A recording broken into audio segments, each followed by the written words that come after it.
হবিগঞ্জের মাধবপুর উপজেলার তেলমাছড়া ও শালটিলা পাহাড়ে 3টি বাচ্চা সহ বিরল প্রজাতির একটি বন্য ভালুক ঘুরে বেড়াচ্ছে। এতে স্থানীয়দের মধ্যে উদ্বেগ ও কৌতূহল দেখা দিয়েছে। সাতছড়ি জাতীয় উদ্যান সংলগ্ন এই পাহাড়ি বনাঞ্চলটি প্রায় 1700 একরের একটি বন্যপ্রাণীর অভয়াশ্রম। বিস্তারিত থাকছে নাহিদ মিয়ার প্রতিবেদনে।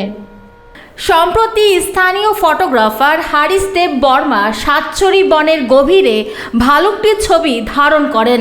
পরে তেলমাছড়া বনাঞ্চলের রসুলপুর ও শালটিলা এলাকায় বাচ্চাসহ ভালুকটির চলাফেরা লক্ষ্য করেন স্থানীয় পাহাড়িরা। তারা কাঠ সংগ্রহের সময় একাধিকবার প্রাণীটিকে দেখতে পান। বন বিভাগের কর্মকর্তারা জানিয়েছেন, বাচ্চাসহ থাকায় ভালুকটি আক্রমণাত্মক হয়ে উঠতে পারে। এজন্য পাহাড়ি এলাকায় সাধারণ মানুষের চলাচলে সতর্কতা জারি করা হয়েছে। সেই সঙ্গে বনে টহল জোরদার করা হয়েছে। সম্প্রতি এক অগ্নিকাণ্ডের সময় ভালুকটি ভয়ে একটি ইউক্লিপটাস গাছে আশ্রয় নেয়। পরে সেই গাছে ভালুকের পায়ের আঁচড়ের চিহ্ন দেখতে পান বনকর্মীরা, যা এর উপস্থিতির নিশ্চিত প্রমাণ হিসেবে ধরা হয়েছে। প্রকৃতি ও বন্যপ্রাণী বিশেষজ্ঞরা বলেছেন, এটি একটি গুরুত্বপূর্ণ পরিবেশগত সংকেত এবং প্রাণীটির নিরাপত্তা নিশ্চিত করা জরুরি।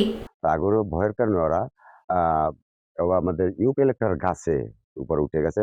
ওদের হাতের চিহ্নগুলো একদম ইউক্যালিপটাস গাছের ছালের উপরে ছালে বসে গেছে, আঙ্গুলের ছাপগুলো। ওই যে আমাদের লাকড়ি কিছু কিছু লোক বাগানের ভিতরে যারা ঢুকে চা বাগানিরা, তো এরা দেখছে বাচ্চা সহজে 3টে ভাল্লুক ভিতরে আছে আর কি।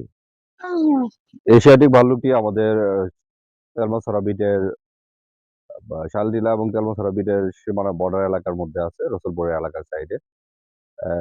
এখন আমরা যারা দেখতে পাচ্ছি, আমরা এটা বাচ্চা আছে, যারা লাকড়ির জন্য অথবা এমনি ইয়ের জন্য যায়, শুকনা লাকড়ির জন্য, তাদেরকে আমরা অনুরোধ করব।